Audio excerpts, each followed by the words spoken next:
Olá, João Matos aqui para mais uma aula de mecânica dos corpos rígidos. Estamos aqui no encontro 13. Hoje vamos falar sobre equilíbrio em R3. Essa situação é uma situação um pouco mais complexa, né, do que a gente tinha anteriormente. Tínhamos uma situação em R2. E aí a gente fazia somatório de forças na direção X, somatório de forças na direção Y, somatório de momentos em relação a algum ponto e trabalhávamos isso do ponto de vista matemático até encontrar as forças de reação. Aqui a situação fica um pouquinho mais complicada do ponto de vista matemático.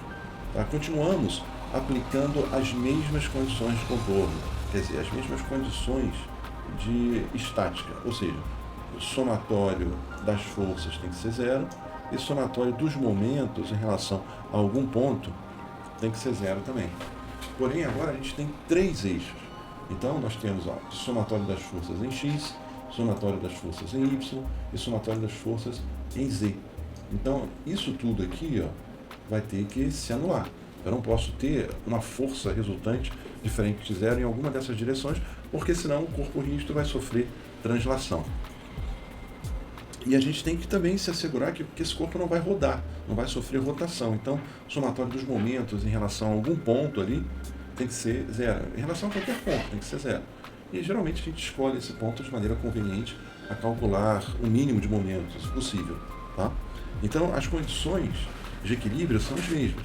Porém, agora a gente tem um eixo a mais e isso, do ponto de vista matemático, acaba complicando um pouco a tarefa. Para exemplificar essa situação, vamos ver esse problema aqui. Então, temos aqui, a barra engastada é submetida às forças da figura. Determine as reações no vínculo O. Então ele fala que essa barra aqui, amarela, ela está engastada. Lembra do engaste? O engaste é assim, né? Eu tenho uma parede, eu faço um buraco na parede, tá? Faço um buraco na parede, coloco a minha barra e cimento isso daqui. De tal forma que ela não tem grau de liberdade algum. Eu não consigo fazer movimentos horizontais, não consigo fazer movimentos verticais e não consigo girar essa barra também, em nenhum sentido. É o vínculo mais rígido que eu posso imaginar. Então, em relação a esse ponto aqui, a esse vínculo que é o engaste, eu tenho que calcular as forças de reação e tenho que calcular também o momento de reação. Por quê? Porque eu tenho um carregamento sobre essa estrutura em análise. Aqui, a barra, ela tem uma força aqui, no meio da barra, de 100 newtons. E ela tem essa força aqui, de tração. Tem um cabo de aço que puxa a barra de A até C. E eu tenho essa força aqui de tração de 120 newtons. Então, essa minha estrutura que eu estou analisando, que é a barra em amarelo, ela está sob carregamento. E o vínculo ele vai reagir à movimentação. Ele vai impedir a movimentação. Se eu estou puxando a barra com 120 para cá, se eu estou puxando ela para lá com 100 newtons, tá? Então esse vínculo aqui segura toda a movimentação dessa barra, impede que ela se movimente. Então essas forças aqui vão tentar transladar a barra, o vínculo vai impedir, e essas forças vão tentar criar uma rotação da barra em torno do ponto O. E o vínculo também vai reagir, né, com um momento contrário ao momento que essas forças aqui vão criar. Então, essas forças vão criar uma tendência de movimento, esse vínculo vai impedir a translação, e essas forças vão criar uma tendência de rotação. Esse vínculo vai impedir essa rotação através de um momento contrário ao momento criado por essas forças aqui. Tá? Então, a gente vai ter que se utilizar da geometria que eu tenho aqui nessa estrutura para calcular, né, para equacionar essas condições. A primeira coisa que eu vejo é que eu tenho que transformar essas forças, que eu só possuo aqui o módulo das forças, aqui 120 newtons, 100 newtons, isso daqui é só o módulo da força. Então eu preciso transformar essas forças aqui colocar essas forças numa expressão vetorial, IJK. Aquilo que a gente fez há muitas aulas atrás, a gente está utilizando agora aqui. Então eu tenho que transformar essa força aqui de 120 newtons em algo IJK. E essa força aqui de 100 newtons em IJK também. Para que eu possa efetuar aqui o equacionamento. Tá? E para que eu possa também calcular os momentos dessas forças em relação ao ponto O aqui. Então a primeira coisa que eu vou fazer é transformar essa força aqui, ó, colocá-la no formato IJK. Como é que eu faço isso? Eu pego aqui um vetor auxiliar que vai de A até C. Lembra disso? Um vetor auxiliar. Então eu determino esse vetor auxiliar AC, e AC é igual a C menos A. Então eu sei que A é um ponto aqui sobre o eixo Y. Outra coisa importante também é que eu perceba que a figura já forneceu um sistema referencial aqui, ó, um x, y, um z, x, y, tá? Esse sistema referencial. E o A é um ponto sobre o eixo y. Então, quando eu tenho um ponto sobre um determinado eixo, as outras coordenadas são iguais a zero, e essa coordenada aqui, y, é diferente de zero. Tá? Então, eu vejo aqui pela figura que essa coordenada y é igual a 2. Então, esse ponto A é o ponto 0, 2, 0. E o ponto C? O ponto C é o ponto que se encontra no plano XZ. Ele está lá na parede. Ó. Se o plano XZ é a parede, ele está lá na parede. E ele tem, ó, um deslocamento em relação ao eixo X de 1 unidade. Mas é uma unidade antes da origem. Ó. Então, é menos 1. E depois, bem, em relação a Y, ele não tem deslocamento, ele não sai da parede. Tá? Ele não tem deslocamento paralelo aqui ao eixo Y, mas ele tem um deslocamento em relação ao eixo Z, que é um deslocamento, olha, eu faço a leitura aqui na própria figura, um deslocamento de 2 metros. Então, esse ponto C, ele é menos 1, 0, 2. Tá? Então, eu não posso perder de vista essa capacidade de efetuar leituras dentro desses sistemas referenciais em R3. Tá? Isso me permite calcular esse vetor auxiliar. Então, foi o que eu disse aqui, ó, o ponto A, 0, 2, 0, e o ponto C, menos 1, 0, 2. Eu quero o vetor auxiliar aqui, AC, então faço C menos A, então é menos 1, 0, 2, menos 0, 2, 0. Então fica assim, ó, menos 1, menos 2 e 2. Então isso daqui é um vetor auxiliar, que eu posso expressar na forma IJK. Menos I, menos 2J, mais 2K. Bem, para que eu preciso desse vetor auxiliar? Em cima dele eu vou calcular um vetor unitário. Esse vetor unitário ele vai ter a direção e o sentido que eu quero. Depois basta multiplicá-lo por 120, porque aí eu vou ter um vetor com módulo igual a 120, mas que tem direção e sentido, né, que me interessam para esse problema. Então eu pego aqui o módulo, ó, o módulo, como é que eu calculo o módulo? Pego as componentes do meu vetor auxiliar, menos 1, menos 2 e 2, elevo tudo ao quadrado, somo tudo, tá? Aqui dá 9, tiro raiz quadrada e dá 3. Então, o meu vetor auxiliar dividido pelo seu módulo, ou seja, dividido por 3, ou multiplicado por 1/3, vai me fornecer aqui o vetor unitário, que eu chamo de lambda, lambda AC. Às vezes é conveniente, né, em vez de efetuar a divisão, aqui de menos 1 por 3, que daria menos 0,333, menos 2 por 3, que daria menos 0,666, deixar assim, ó, 1/3, porque eu sei que eu vou multiplicar por um módulo logo em seguida. E pode ser que esse módulo seja múltiplo, né? Seja divisível aqui pelo número que eu tenho ali dividindo todo o vetor auxiliar. E é o caso, né? Porque eu tenho aqui 1/3, isso tudo eu vou multiplicar por 120. Então 120, que multiplica todo esse vetor unitário aqui, ó, 120, que multiplica 1/3, então aqui fica 40. Bem, aplicando a distributiva aqui, eu tenho que FAC, que é a força que eu quero, é igual a menos 40i menos 80j mais 80k. Tá? Então isso daí é a força que atua aqui de A para C. Eu preciso dessa força no formato vetorial. Como a gente está em R3, eu preciso dela no formato IJK. Agora eu tenho aqui, ó, que expressar essa força aqui, que eu posso considerar como sendo peso, né, de toda essa barra que vai de O até A. Mas ela está aqui, ó, ela já está para baixo. Essa aqui é bem fácil, né, porque ela se encontra na direção de Z. Então, z, a direção z, ela é expressa aqui, ela é representada por k. Então, e k já é um vetor unitário. Eu só preciso invertê-lo, ou seja, eu preciso de menos k, e agora eu multiplico pela força. Eu vou pegar esse vetorzinho unitário, um vetorzinho que tem tamanho 1, e vou multiplicar por 100. Ele vai passar a ter tamanho 100. Mas ele vai ter a direção em sentido que eu quero, que é na direção z para baixo. Então, o peso, ele fica expresso assim, ó, menos 100k.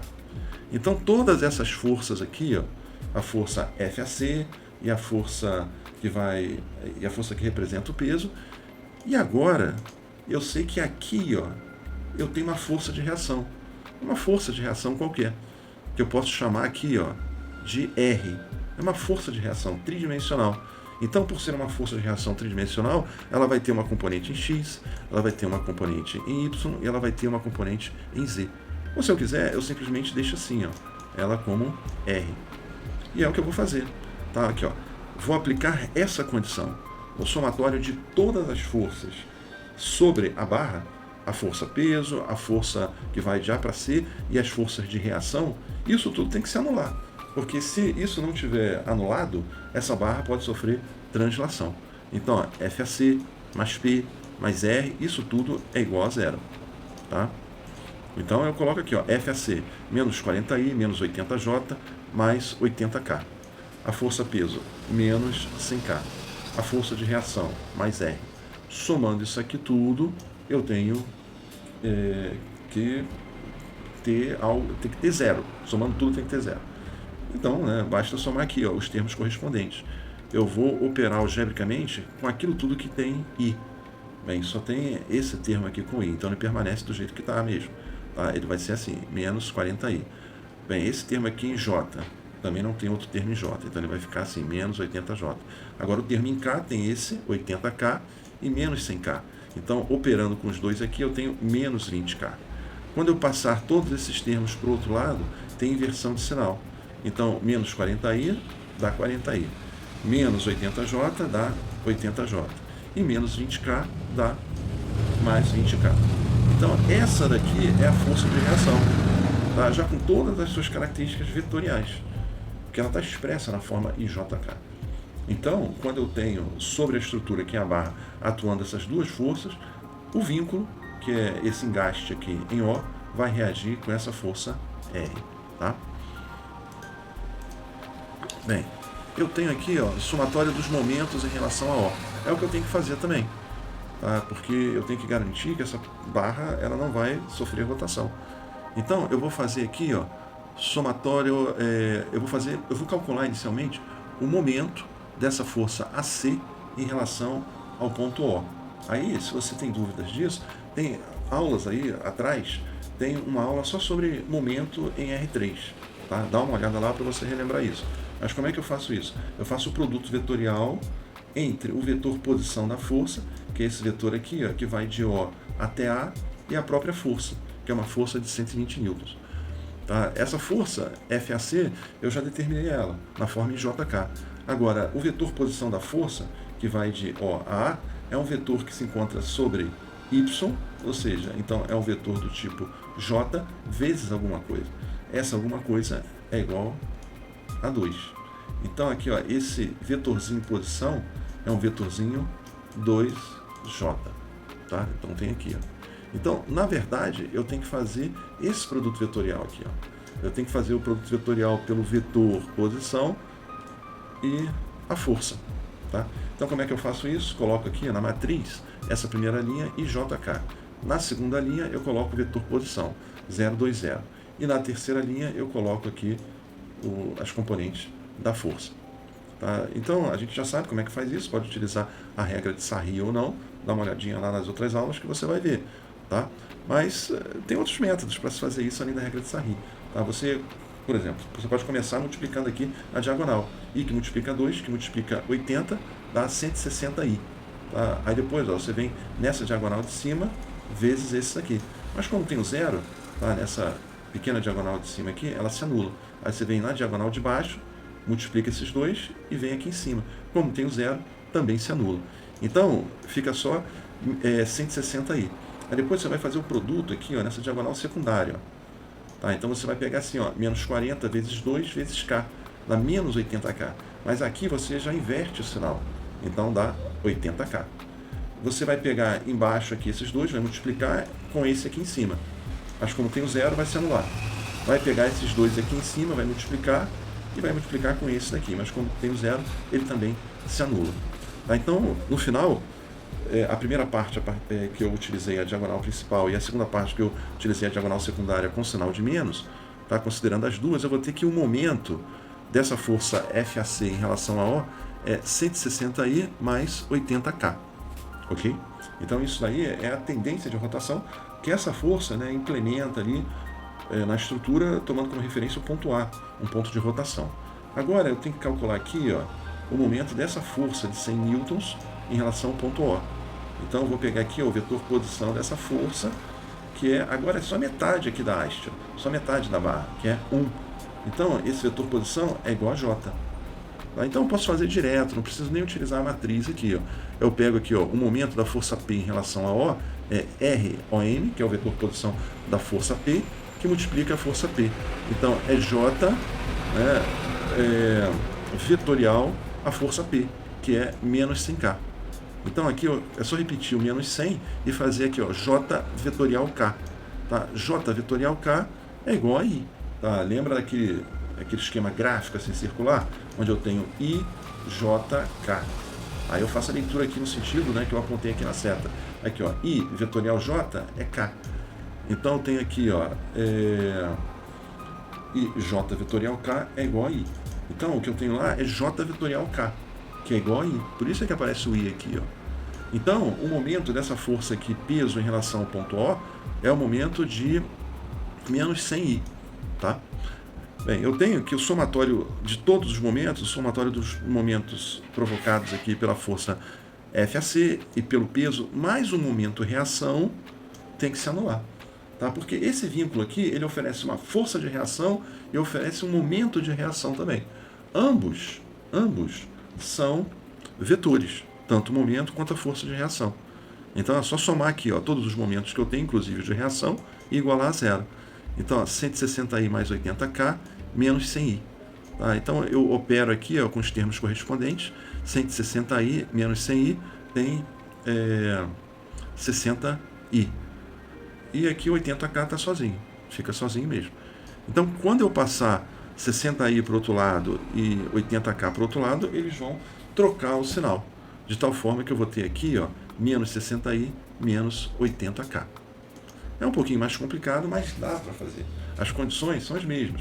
Somatório de forças igual a zero, somatório de momentos igual a zero. Tá? Só que agora a gente tem uma situação em R3. Nesse aspecto aqui, nesse contexto, a gente não vai se estender muito, porque senão os cálculos ficam muito extensos e complicados. O que interessa aqui é mais o entendimento da parte conceitual e a aplicação, né, desses cálculos que a gente aprendeu nas aulas anteriores. Tá? Bem, por hoje é só. Vamos ficar por aqui. Vejo vocês na próxima aula. Até mais.